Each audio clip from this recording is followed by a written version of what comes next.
ॐ अज्ञानतिमिरान्धस्य ज्ञानञ्जनशलाकया चक्षुरुन्मीलितं येन तस्मै श्रीगुरुवे नमः।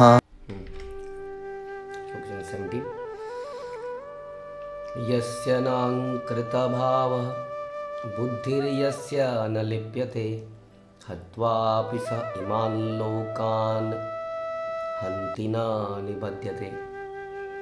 जो मिथ्या अहंकार से प्रेरित नहीं है, जिसकी बुद्धि बंधी नहीं है, वह संसार में मनुष्यों को मारता हुआ भी नहीं मारता, नहीं वह अपने कर्मों से बंधा होता है। तो अभी हम पिछले कुछ लोगों से चर्चा कर रहे हैं कि किस प्रकार से हम लोग अपने कार्यों के एकमात्र कर्ता नहीं है, उसके पीछे अल्टीमेटली परमात्मा का सैंक्शन है, और परमात्मा सैंक्शन करते हैं हमारी कर्मों के अनुसार, हमारी इच्छाओं के अनुसार, हमारे प्रयासों के अनुसार ही भगवान हमें किसी कार्य का फल देते हैं या किसी के फल से वंचित रख देते हैं। तो ultimate sanctioner is Krishna, but ultimately हमारे ही कर्मों का कहीं ना कहीं उसमें फल मिलता है, हमारी इच्छाओं की पूर्ति होती है, लेकिन उसमें हमारे पिछले कर्म के फल जुड़े होते हैं, इसलिए इतना सरल नहीं है। उसके बावजूद भी भगवान हमें ये शरीर देते हैं, इंस्ट्रूमेंट प्रोवाइड करते हैं।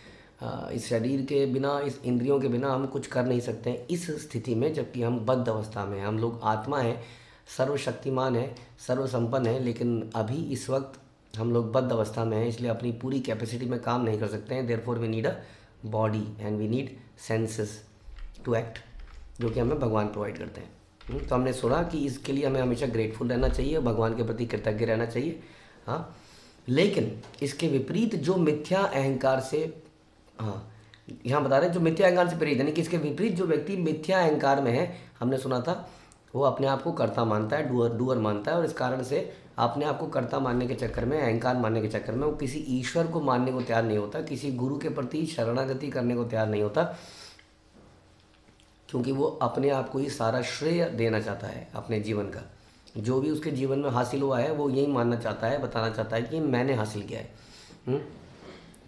ये बहुत बड़ा इल्यूज़न है। लेकिन इसके विपरीत जो व्यक्ति मिथ्या अहंकार से प्रेरित नहीं है, तो यानी कि जो व्यक्ति अपने आप को डूअर मानता है इस संसार में, वो मिथ्या अहंकार से प्रेरित है, फॉल्स ईगो।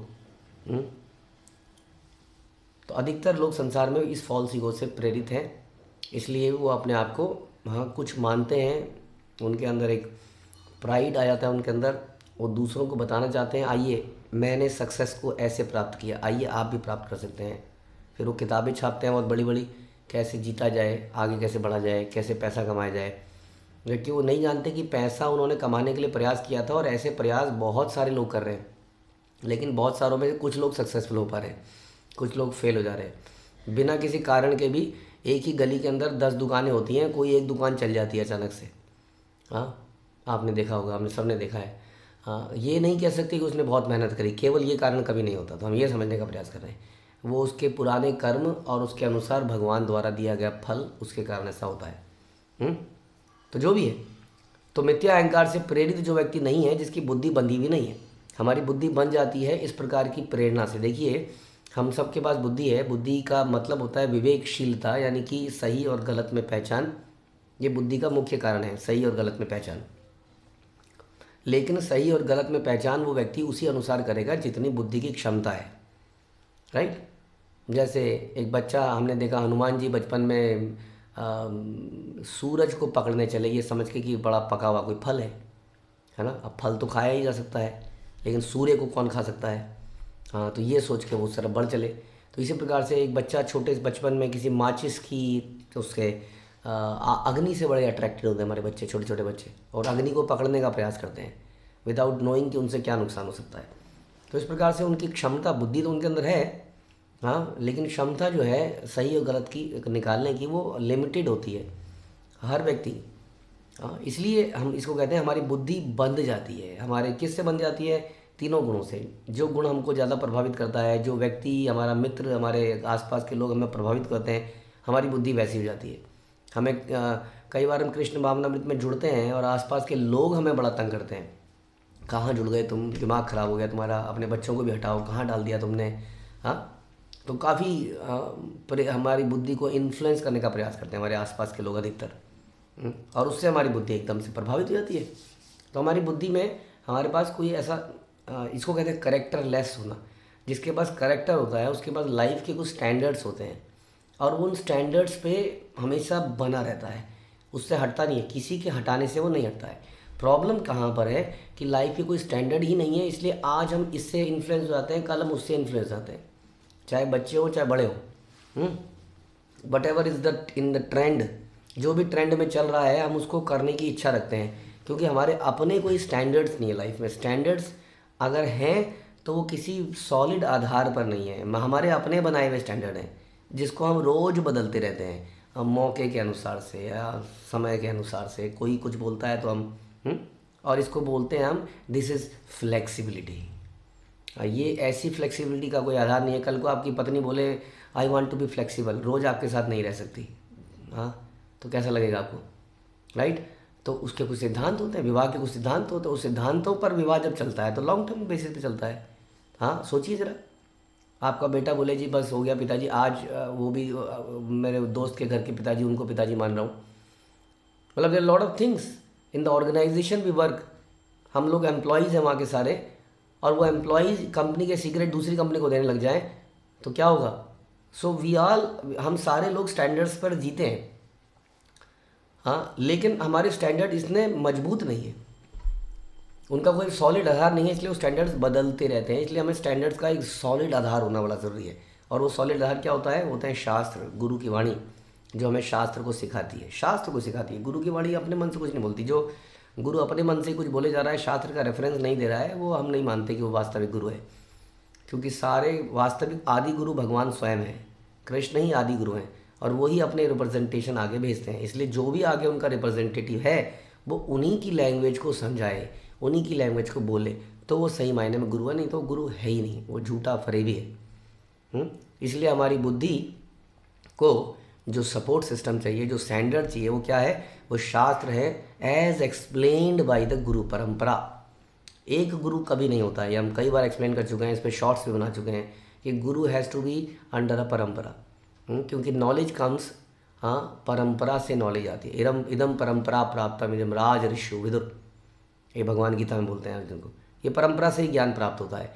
तो ये जो ज्ञान है, ये बुद्धि का जब आधार बनता है तो बुद्धि बंधती नहीं है किसी इन्फ्लुएंस में, किसी के बहकाने से बहकती नहीं है, पड़ोसी के बोलने से, इधर रिश्तेदारों के बोलने से बहकती नहीं है, क्योंकि वो बुद्धि आधारित है शास्त्रों पे, गुरु की वाणी पे, भगवान की वाणी पर।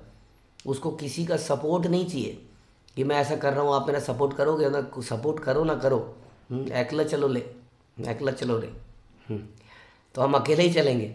हाँ, लेकिन वास्तव में हम अकेले नहीं है इस रास्ते पे। श्रील प्रभुपाद की कृपा से बहुत सारे लोग इस रास्ते पे चल पड़े हैं।